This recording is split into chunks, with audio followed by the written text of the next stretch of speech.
이번에는 스칼라 프로그래밍 기본에 대해서 한번 알아보도록 하겠습니다.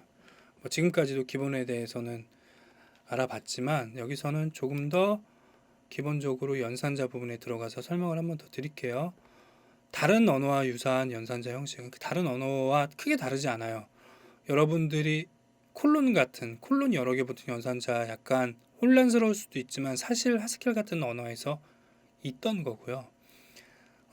좀 범용적으로 사용되었기 때문에 스칼라에서 채용을 한 거고요. 물론 스칼라에서도 약간씩 변형을 가하고 있습니다. 아무래도 함수형 언어와 객체 지향 언어 그리고 여러 스타일을 사용할 수 있고 하기 때문에 스칼라에 적합하게 조금 더 변형해 나가고 있는 중이라고 하시면 되고요. 그 다음에 관계 및 논리 연산자. 논리 연산자도 똑같이 마찬가지로 연산자이고요. 역, 참 거짓을 바꾸는 것, 논리곱, 논리합, 오와 엔드 이런 부분들 모두 다 똑같이 다른 언어와 똑같이 인식하시면 됩니다. 그 산술 연산자 아까도 간단하게 설명드렸었죠.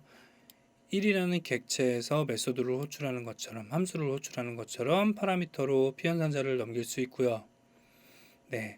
인티저는 파라미터 타입에 따라 오버로드한 메소드가 여러 개 존재. 요거는 이제 인티저 값이 될 수도 있고 인트 값에서 조금 더 다양한 작업을 하고 싶을 때 문자열로 변경을 한다든지 이런 거를 하고 싶을 때도 오버로드된 타입이 호출하는 메소드에 따라서 다르게 호출하게 되겠죠. 자바에서는 연산자를 오버로드 할 수 있고 스칼라에서는 연산자라는 표현보다도 그냥 함수를 오버로드를 할 수 있고 함수에는 어떤 이름도 올 수 있다. 플러스도 되고 마이너스도 되고 이런 식으로 생각을 해주면 됩니다. 스칼라에는 요 하나만 증가시켜주는 게 없거든요. 요거는 이제 언어의 철학적인 측면 때문인데 요 플러스 증가 연산자 대신 그냥 플러스는 1 증가하고 대입하는 연산자를 사용해 주시면 됩니다. 아까 간단하게 설명드렸죠. def 플러스 x 인트 이런 식으로 파라미터가 하나 온다. 그리고 이게 더하기인 경우에는 요 괄호 생략할 수 있고요. 점도 생략할 수 있어요. 그래서 1 더하기 1이 가능해지는 것이죠. 사실 말로 설명드리긴 했는데 몇 번만 직접 타이핑 해보시면 굳이 설명할 필요가 없을 만큼 간단한 사항이라고 받아들이실 수 있을 거예요. 이 다음엔 연산자 우선순위인데요. 연산자 우선순위는 다른 언어와 비슷합니다. 할당 연산자는 예외로 이런 부분이 있다. 이 정도만 알아두시면 되고요. 약간 나중에 신경 써야 되는 부분이 있기는 한데 그런 경우에는 연산자 우선순위에서 혼란스러울 정도까지 되면 그때는 이제 괄호를 쳐주는 게 좋겠죠. 연산자 결합 법칙이 있습니다. 요거는 우선순위가 같은 연산자가 오는 경우 마지막 글자를 기준으로 결합 법칙을 정함. 요거는요 보시면 연산자가 이 콜론으로 끝나는 경우 메소드는 오른쪽 피연산자를 응답 객체로 한다는 건데요. 이거 간단하게 코드로 보시면 이해가 쉽습니다. 저희가 계속 지금까지 실습했던 부분인데요. 2, 3, 4 이런 식으로 코드를 작성했었죠. 이거는 이렇게 하는 것과 같다고 말씀을 드렸었고요. 이 콜론 두 개가 존재하는 이유는 예전 버전과의 호환성 때문입니다. 어쨌거나 요 2, 3, 4 앞에 1을 붙였는데요. 잘 한번 생각해 보세요. 원래대로라면 1점 플러스 땡땡 리스트 2, 3, 4 이런 식으로 돼야 되는데 이런 식으로는 안 됩니다. 오류가 발생하죠. 왜냐하면 1이라는 인티저 값은 컬렉션이 아니에요. 그렇기 때문에 요소를 추가한다는 이 컨스라고 부른다고 말씀드렸죠. 컨스 메소드 함수가 없어요. 대신 2, 3, 4에는 컨스 메소드가 있죠. 그렇기 때문에 얘를 써주기 위해서는 리스트에서 호출을 해줘야 돼요. 1 이런 식으로. 그렇게 되면 결과값이 똑같습니다. 1, 2, 3, 4, 1, 2, 3, 4. 즉 그 이야기는 이 콜론이 붙은 경우에는 호출을 자체를 뒤집는다는 얘기예요. 그래서 연산자가 왔어요. 근데 컴파일러가 판단하기에 오른쪽에 콜론이 붙었어요. 그럼 이 순서를 뒤집습니다.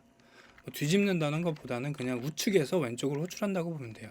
이쪽이 오브젝트, 인스턴스, 그리고 얘가 파라미터로 넘어가는 녀석이라고 생각하시면 됩니다. 순서가 바뀌어요. 그럼 이것뿐만 그러는 게 아니고요. 이것뿐만이 아니고요.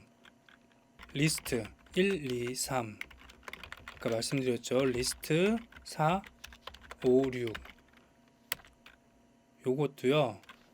엄밀히 말하면 요 우측에서 좌측을 호출하게 됩니다. 만약에 그렇지 않는다고 한다면 리스트 4, 5, 6 순서가 바뀌게 되겠죠. 네, 바뀌게 됩니다. 즉, 왜 저렇게 사용을 하느냐? 요게 있는 이유는 아주 간단하죠. 보기 편해서 그렇습니다. 제일 앞에 붙이니까 순서를 바꿔서 우리는 첫 번째 요소에 추가를 하고 싶어. 그럼 이미 있는 요소가 우측에 있는 게 좀 더 자연스러우므로 이런 식으로 컴파일러가 뒤집는 겁니다. 그래서 뒤에 붙이고 싶은 경우에는 리스트 2, 3, 4 제일 우측에 있죠. 플러스가 제일 우측이 콜론이 아니죠. 그럼 원래대로 순서를 유지를 해요. 그래서 5를 붙이게 됩니다. 끝에. 그래서 2, 3, 4, 5, 1, 2, 3, 4 자연스럽게 읽히죠. 네, 이런 장치들이 있는 거고요. 우측에 콜론이 있으면 순서를 뒤집는다. 예. 뭐 사실 따로 특별히 외울 필요는 없어요. 이거 자체도 몰라도 큰 어려움은 없는데 여러분들이 실제 메소드를 정의할 때는 저 부분을 유의를 하셔야 됩니다. 그래서 순서가 바뀌면 안 되는데 가장 우측에 연산자를 나만의 연산자를 이런 식으로 연산자를 정의해서 선언을 하면 호출 순서가 바뀐다. 그 점을 유의하시면 되고요. 또 어떤 경우가 있냐면 자주 사용되는 건데 저희가 1부터 10까지 한번 만들어 보죠. 숫자들 자연수 100가지니까 내추럴 넘버스의 약자인 ns를 사용을 할게요. 약간 어려울 수 있는데 그냥 그런 게 있구나 하는 정도로만 받아들이시면 됩니다. 이렇게 하면 1부터 100까지의 합이 나와요. 5050. 그렇게 되면 잘 보시죠. 1부터 100까지는 컬렉션이에요. 얘네 리스트죠. 리스트로 이렇게 변환해 줄 수 있습니다. 정확한 타입은 이제 레인지라는 타입인데 컬렉션 거의 대부분이 같은 메소드를 공유를 하고 있다고 생각하시면 되고요. 그래서 컬렉션에서 0이라는 숫자 자체는 이런 메소드가 없어요. 이거 보고 폴드 레프트라고 합니다. 폴드 레프트라고 하고 ns.폴드 레프트 이것과 똑같아요. 예전에 마찬가지로 하스켈에서 넘어온 그 관례 때문에 이런 식으로 종종 요즘에도 사용해 주시는 분들이 있는데 그래서 읽을 줄은 아셔야 됩니다. 이 0이란 건 초기 값이고요. 어쨌거나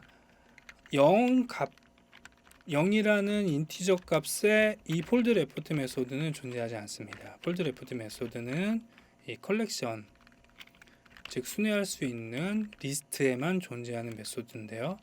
우측이 붙었죠. 그래서 마찬가지로 우측에서 0을 파라미터 인자로 첫 번째 파라미터로 넘기고 연산을 수행하는 겁니다. 폴드 레프트가 있으면 폴드 라이트가 있겠죠. 그런 경우에는 마찬가지 이렇게 해줍니다. 이거 윈도우라서 지금 원화 표시가 나오죠. 그런데 이제 맥이나 리눅스에서는 원화 표시가 아니라 역슬래시로 나올 거예요. 그래서 우측에 콜론이 있는 경우는 호출 순서를 뒤집는다. 이렇게 정도만 알아두시면 됩니다. 그냥 넘어갔는데 폴드 레프트도 한번 보고 넘어가죠. 네, 여기서 아까 배웠던 것들을 한번 더 복습을 해보면요. 우선 복습할 수 있는 부분이 언더바가 있겠네요. 이거는 출격 표현이라고 말씀을 드렸죠. 얘는 첫 번째 인자, 얘는 두 번째 인자가 됩니다. 어떤 식으로 되냐면요. 제가 풀어 써볼게요. ns x, y x 플러스 y 똑같은 결과가 나오죠. 조금 더 풀어서 보면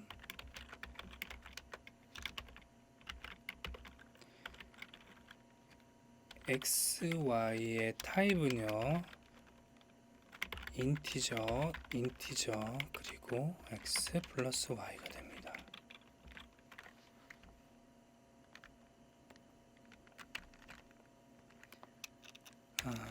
네, 인티저,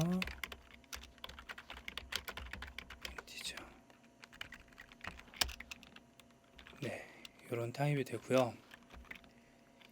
이걸 줄인 게 요게 됩니다. 그럼 얘는 각각 x하고 y에 대응하게 돼요. x를 두 번 쓰고 싶다. 그런 경우엔 플레이스홀더를 사용하면 안 돼요. 플레이스홀더의 앞은 첫 번째 나오는 파라미터, 플레이스홀더 두 번째는 두 번째 나오는 파라미터라고 인식하시면 됩니다. 네, 헷갈리시더라도 그냥 현재는 그렇구나 하고 넘어가시고 한두 번 정도 고민해서 풀어보시면 그다지 어렵지 않습니다. 사실 직관을 위배하는 행동은 거의 없거든요. 스칼라가 나름대로 일관성을 다 가지고 있어서 한번 이해하시고 나면 자연스럽게 느껴질 수 있을 거라고 생각을 합니다. 그리고 다음으로 볼 부분이 업데이트, 어플라이 연산자인데, 어플라이와 업데이트 연산자는 제가 말씀드렸습니다. 어플라이는 오브젝트에 선언해야 했죠. 업데이트는 요소에서 순번을 지정해서 업데이트를 할 때 리플레이스와 비슷하게 생각하시면 되고요. 네, 이번에는 if 익스프레션에 대해서 알아보겠습니다. 가장 자주 사용하는 키워드 중에 하나죠. 왼쪽은 자바 코드고요. 오른쪽은 스칼라 코드입니다. 거의 유사하죠. 그래서 랜덤하게 불리언 값을 할당을 하고요. 그래서 만약에 참이면 true를 출력하고 그렇지 않으면 false를 출력하는 부분입니다. 겉으로 보기에는 사실 큰 차이가 없어 보이는데요. 스칼라는 말씀드렸다시피 if문에서도 어떤 결과값을 리턴을 합니다. 이 경우에는 프린트 라인이 사이드 이펙트가 있죠. 그래서 프린트 라인 이 부분이 출력을 하고 나서 리턴 값이 없다 하더라도 유닛을 리턴합니다. 즉 스칼라에서 이 부분은 무조건 리턴을 한다.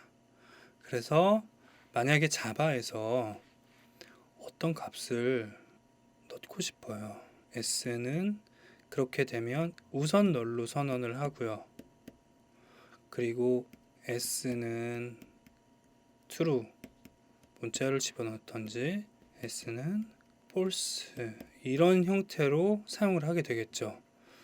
스칼라는 그래서 약간 다릅니다. 스칼라는 if 만약에 참이면 true, else false, 참이면 true를 리턴하고 그렇지 않으면 false를 리턴함으로 이 값을 스트링에 대입을 해줄 수 있죠.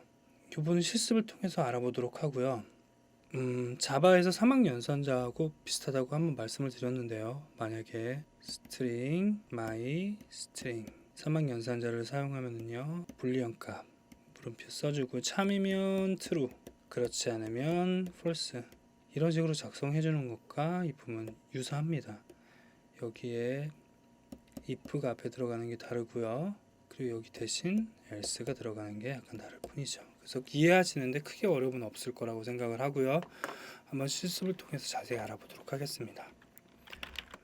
b는 랜덤 함수를 하나 만들어 줄게요. 그리고 next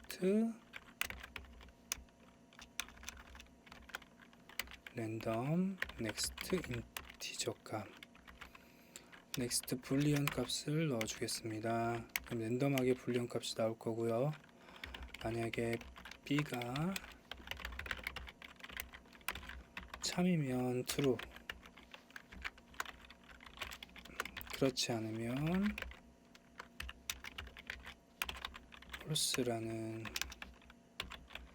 여기 보시면 유닛이라는 리턴 타입이 나오는 걸 확인할 수 있습니다. 다시 한번 확인해 볼게요.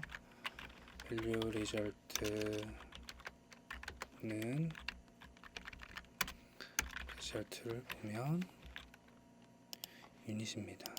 정상적으로 출력도 하죠. 폴스라는 값 출력합니다.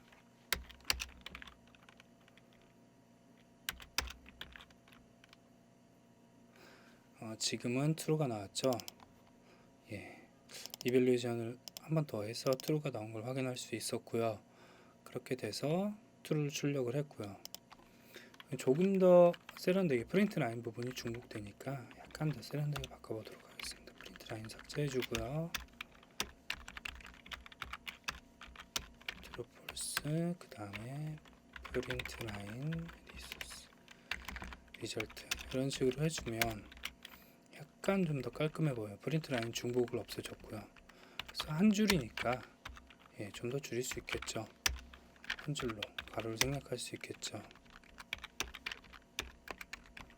이런 식으로 작성해 주시면 어렵지 않게 됩니다. 그럼 리절트라는 값이 불리언 값에 따라서 할당이 되고요. 할당되면 true 또는 false라는 값이 나오죠. 그러면 이 부분 치환도 가능하겠네요. 한번 해봅시다. 이렇게 하면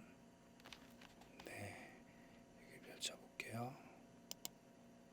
여기서 true라는 값이 나왔고 true가 정상적으로 출력된 걸 확인할 수 있습니다. 그렇게 해서 스칼라는 리턴하는 것이 없더라도 유닛을 리턴한다. 즉 무조건 리턴을 한다고 받아들이시면 됩니다. 자바에서는 이런 식으로 안 된다. 사막 연산자는 쓸 수 있다. 스칼라에서는 정상적으로 이렇게 작동한다 라고 확인하실 수 있고요. if expression 그리고 if statement, 자바에서는 표현식이라는 것보다는 if 문이라는 형태로 많이 사용하고요. 스칼라에서는 if expression 표현식이라고 얘기를 합니다. 그래서 자바는 그 if 문 안에서 어떤 조작을 해야 돼요. 여기서 해당하는 설명, 코드를 분기하여 해당 블록 내에만 작동하는 것이 목표, 즉 임페러티브한 명령형 스타일의 코드를 작성해야 하고요. 스칼라는 값을 값을 가져오는 것을 목표로 합니다. 즉 스칼라의 if문은 이 값이냐 저 값이냐 반환값을 선택하기 위해서 사용하는 것이 좀 더 크다고 볼 수 있죠. 그렇기 때문에 스칼라는 함수에 가깝다라는 표현보다는 조금 더 표현에 치우쳐 있다라고 보고, 자바의 스테이트먼트는 if문이 분기점으로서 코드를 수행하는데 그런 어떤 목적이 있다라고 보시면 됩니다. 그래서 이제 스테이트먼트와 익스프레션을 구분하는 게 중요합니다. 명령문 무엇인가를 행동하는 코드 곧 100번의 코드로 가라는 얘기죠. 그 표현식을 값을 계산하는 어떤 것 구분이 미묘할 수 있어요. 그런데 예를 들어서 스택 오버플로우 같은 해외 사이트가 보시면 스테이트먼트와 익스프레션 차이점이 명확하게 나올 거예요. 이 부분을 구분하고 가능한 표현식, if문을 사용할 때는 가능한 표현식으로 사용하는 것이 좋다. 뿐만 아니라 함수형 프로그래밍은 표현식 위주로 코딩하는 것이 좀 더 알맞다라고 말씀드릴 수 있습니다. 그리고 다음으로는 for루프인데요. for루프 이거 마찬가지로 for expression이라고 부르는데 if 표현식과 마찬가지로 분기를 해서 그 블럭 안에서 어떤 처리를 하는 게 아니고 값이나 식을 얻어내는 것이 목표입니다. 그리고 자바와 달리 여러 컬렉션에 대해서 이터레이션이 가능함. 그러니까 즉 다양한 거의 모든 컬렉션들에 대해서 내부적으로 이터레이션 할 수 있어요. 즉 뭐 키값만 갖고 와서 키값을 가지고 포문 안에서 돌린다 이런 게 아니라 그냥 내부적 컬렉션 자체에서 내부적으로 순회하는 그런 함수들이 모두 포함되어 있고요. if문은 약간 이해하기 쉬울 텐데 for루프는 if보다는 약간 어렵습니다. 그래서 약간 생소할 수 있는데 한번 실습을 통해서 알아보도록 하죠. 아주 기본적인 코드 1부터 10까지의 숫자를 가지고 한번 테스트를 해보도록 하겠습니다. 그러면 우선 그냥 포문을 사용해 줄게요. 이 화살표 왼쪽 방향 이 화살표는요 값을 꺼낸다는 얘기예요.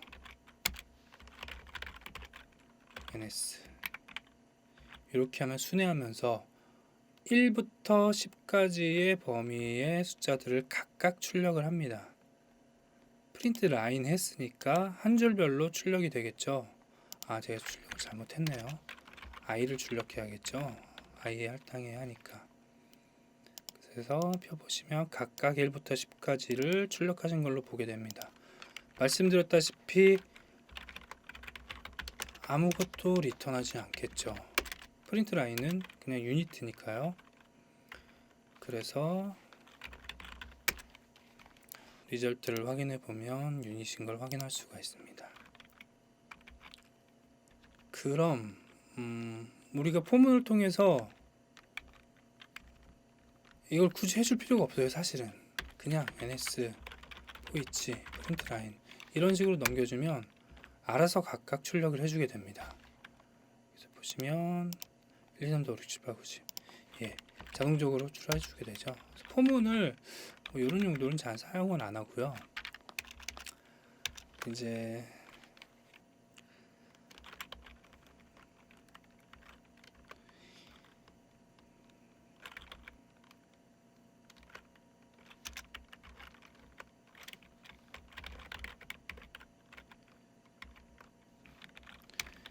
이런 식으로 해서 지금 만들어준 게 뭐죠? 요거는 이중 포문이죠. 이중 루프 아주 간단하게 처리가 되죠. 사실 좀 어려워 보이는데 요거는 중괄호로 바꿔줄 수도 있습니다. 이렇게요. 이렇게 바꿔줄 수 있어요. 그렇게 해서 얘네를 따로 이렇게 띄워줍니다. 약간 보기 편하게요. 네.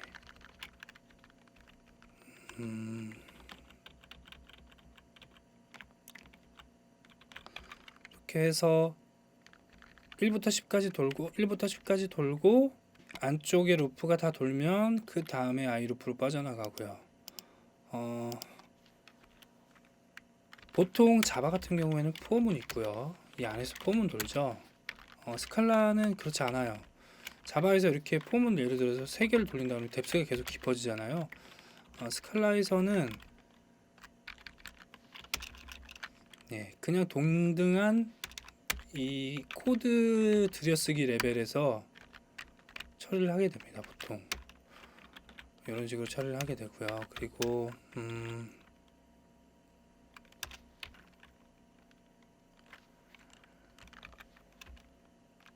이제 스칼라에서 가장 중요하게 사용되는 부분은 포문은 어쨌거나 보시면 ns 포문은 어쨌거나 특정한 어떤 사이드 이펙트를 수행하기 위해서 만든 위해서 사용한다기보다는 그럴 때는 오히려 화일문이 좀 더 적합하고요. 스칼라에서 포문은 거의 값을 도출한다고 보시면 됩니다. 즉 ns라는 1부터 10까지의 컬렉션이 있고요. 이 값들을 각각 2배씩 해주고 싶어요. 그럴 때는 yield라는 키워드를 사용하고요. n 곱하기 2 이런 식으로 작성을 해주게 됩니다. 그럼 리절트는 더 이상 유니트가 아니고요. 값은 벡터 타입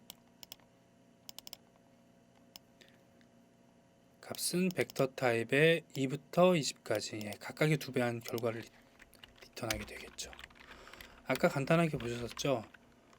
ns.map 곱하기 2 이런 식으로 작성해도 똑같은 결과가 납니다. 무슨 의미냐면요. 스칼라에서는 포문, 즉 포문을 사용할 일이 그렇게 많지는 않고요. 포문을 사용해야 하는 경우는 특정 값들을 연산해야 하는 경우가 있습니다. 포문을 사용해야 하는 경우는 거의 가독성 때문이라고 보시면 됩니다. 거의 컬렉션에서는 자체적으로 이터레이션을 할 수 있기 때문에 그쪽에다 우리가 원하는 행동만을 정의한 함수, 즉 펑션 리터럴을 전달하면 되고요. 그래서 실제 포문을요, 함수에 보면 포이치 컬렉션의 포이치 맵 플래튼 또는 플랫 맵 이런 형태들을 통해서 거의 모든 포문을 다 치환을 할 수가 있어요. 그렇기 때문에 조금 연습을 하시면 포문과 어떤 컬렉션의 요소들을, 컬렉션의 함수들을 사용해서 포문을 사용하는 전환하는 연습, 그러니까 포문을 함수로 사용하고 함수 조합으로 사용해 보는 연습, 그리고 함수 조합을 포문으로 바꾸는 연습을 한번 해보시면 이해가 아주 잘 될 거라고 생각합니다. 근데 쉽지는 않습니다. 왜냐하면 이 사용법들이 약간 생소해요. 말씀드렸다시피 이중 루프를 돌기 위해서는 얘를 세미콜론으로 구분을 하거나 세미콜론으로 구분을 한다든지 n 더하기 j 뭐 이런 식으로 한다든지 약간 사용법이 다르고 기본적으로 이 일드 때문에 값을 내놔야 한다는 어떤 강박관념 비슷한 것 때문에 강박관념이 아니라 이것이 좀 더 함수형다운 프로그래밍이죠. 왜냐하면 내부를 건드릴 필요가 없어요. 외부에서만 조작하면 되니까요. 조금 더 표현적인 방법이라는 걸 인식을 하시고요. 포문은 이 정도까지 알아보도록 하겠습니다. 파일문은 사실 사용하는 건 좋지 않습니다. 여러분들에게 사용을 하지 말라고 말씀드리고 싶고요. 실제 파일을 사용하지 않아도 얼마든지 처리가 가능합니다. 포문뿐만 아니고요. 그래서 화일 루프가 보인다. 그럼 거의 둘 중에 하나입니다. 성능적인 이슈거나 그게 아니면 화일문이 조금 더 간단할 때, 그럴 때인데 화일문이 간단할 때는 그렇게 많지는 않습니다. 간단해진다고 하여도 많이 간단하진 않고요. 이것도 일종의 호환성 때문에 있다고 보시면 됩니다. 좀 전에 말씀드렸던 포이치문의 어레이죠. 어레이문에 또 포이치가 있다. 아규먼트가 어레이로 받으니까 그렇게 이해를 하시면 될 거고요. 아까 설명드렸다시피 한 번만 더 짚고 넘어갈게요. 여기 보시면 파라미터 괄호 안에 파라미터가 있고요. 라이트 에러라고 부르고 이 부분은 실제 펑션에 하는 역할을 기술한 부분이 됩니다. 그래서 함수는 이걸로 구분을 하면 되고요. 아까 설명드렸다시피 equal을 넣어서 value 이렇게 이름을 지어주시면 되고요. 리터럴 사용법은 빠르게 학습하시는 것이 다른 분들의 코드를 읽는 데에도 도움이 좀 될 거고요. 트라이 캐치 역시 아까 타입 하이어라키 말씀드리면서 설명을 드렸습니다. 익셉션을 주면요, 패턴 매칭이라고 하는데 캐치문 파이널리까지는 똑같아요. 근데 캐치는 케이스라는 키워드가 들어가 있어요. 이거 패턴 매칭인데요. 만약에 IO 익셉션이 발생하면 요 일을 수행하라는 거고요. 그 외의 예외들에 대해서는 그냥 요 문장을 수행하라는 겁니다. 즉 if문 스위치 케이스문하고 비슷하죠. 그래서 이것도 케이스라는 키워드를 사용하고요. 이런 활용법이 상당히 프로그래밍을 하는 데 있어서 일관성을 유지를 시켜줘요. 자바처럼 어떤 예외 때문에 분기를 깨거나 감싸거나 하는 경우가 없고요. 참 추가적으로 말씀을 드리면 체크드 익셉션이 없습니다. 즉 미리 예외를 체크를 해서 반드시 트라이 캐치로 감싸줘야 한다. 자바 같은 경우에는 그렇죠. 그런 체크드 익셉션이 없어요. 그렇기 때문에 약간 좀 더 깔끔한 점도 있고요. 어쨌거나 예외도 다른 값들하고 크게 다르지 않게 취급한다 라는 것 정도만 알아두시면 되겠습니다. 그리고 브레이크와 컨티뉴가 없는데요. 그래서 브레이크를 사용할 수는 있어요. 그렇지만 브레이크가 있는 건 좋지 않은 겁니다. 왜냐하면 아까 말씀드렸다시피 표현식에 가까운 게 아니라 이 브레이크문이나 컨티뉴문은 조금 더 깊이 개입해서 명령형으로 다루는 것들이기 때문에 마찬가지로 스칼라 코드에 브레이크와 컨티뉴가 있다 그러면 특정한 목적이 있거나 그게 아니라면 코드 스멜이다 라고 생각하시면 됩니다. 파일을 읽는 방법은요, 그냥 소스 프롬 파일하고 파일 이름 가져오면 됩니다. 아주 간단한 방법이고요. 실습을 통해서 이 부분도 한번 보도록 할게요. 파일을 가져오는 방법은 my 파일은 source from 자동 완성을 해주고요. 자바 IO 소스 부분이겠죠. source from 파일하고 파일 이름을 지정을 해주면 됩니다. 파일 이름은 무슨 파일을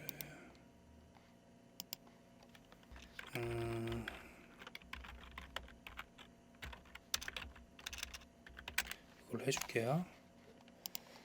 인터넷에서 복사해 와서요. 메모장으로 붙여넣기를 하고 이렇게 저장을 해주겠습니다. 들어갔고요.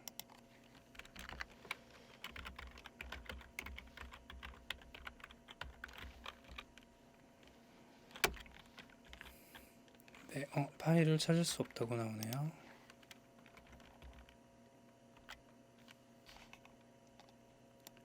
오타가 아닌 것 같고요. 오타는 아닌 것 같고, 워크시트는 클래스 패스를 같은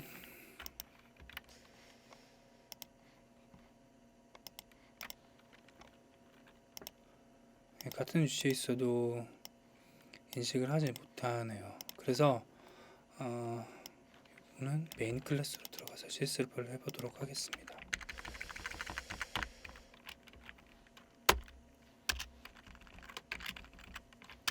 그래서 각각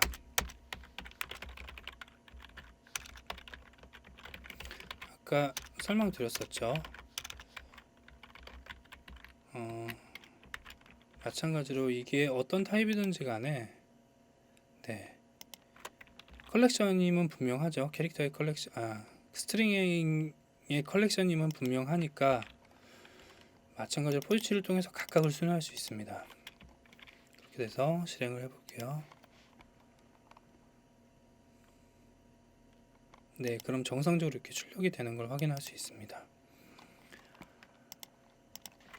이렇게 해서 파일을 읽어올 수 있고 모두 다 대문자로 바꾸는 처리를 한번 해볼까요? 그래서 get lines 이렇게 가져오고요. 각각의 라인들을 조금 전에 출력했던 방식은 버퍼를 사용해서 가져온 방식이었고요. 이건 get lines를 통해서 일단 메모리에서 읽어드립니다. 그리고 my 파일이 아니죠. my strings, my lines, 그냥 lines라고 할게요. lines.map to uppercase.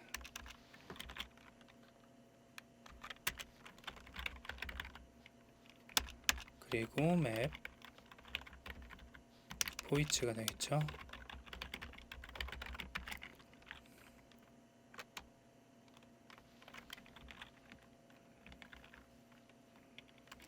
F10으로 실행을 눌러주고요. 네, 그럼 각각이 대문자로 변경된 걸 확인하실 수 있습니다. 파일 쓰기는 그 리드 파일을 가져오는 것하고는 다르게요. 하나 만들어줬으면 좋겠는데 현재까지도 프린트 라이터 외에는 대안이 없어요. 그래서 보통 일반적으로 프린트 라이터를 사용합니다. 어느 정도 규모 있는 애플리케이션을 개발하시는 분들은 직접 파일에 쓸 일이 많지는 않을 텐데요. 보통 이제 알고리즘 같은 거, 특히 파이썬으로는 대용량 처리, 빅데이터를 다루시는 분들이 많기 때문에 그런 경우에는 종종 알고리즘을 연습하는 데 있어서 프린트 라이터를 자주 사용합니다. 사용하셨으면 클로즈는 해줘야 되죠. 스칼라를 사용하면 롬 패턴이라고 해서 이 클로즈 번거롭게 해주는 부분도 추상화시킬 수 있고요. 아마 책이나 관련 서적을 보면 롬 패턴에 대해서 한번 접하실 기회가 있을 거고요.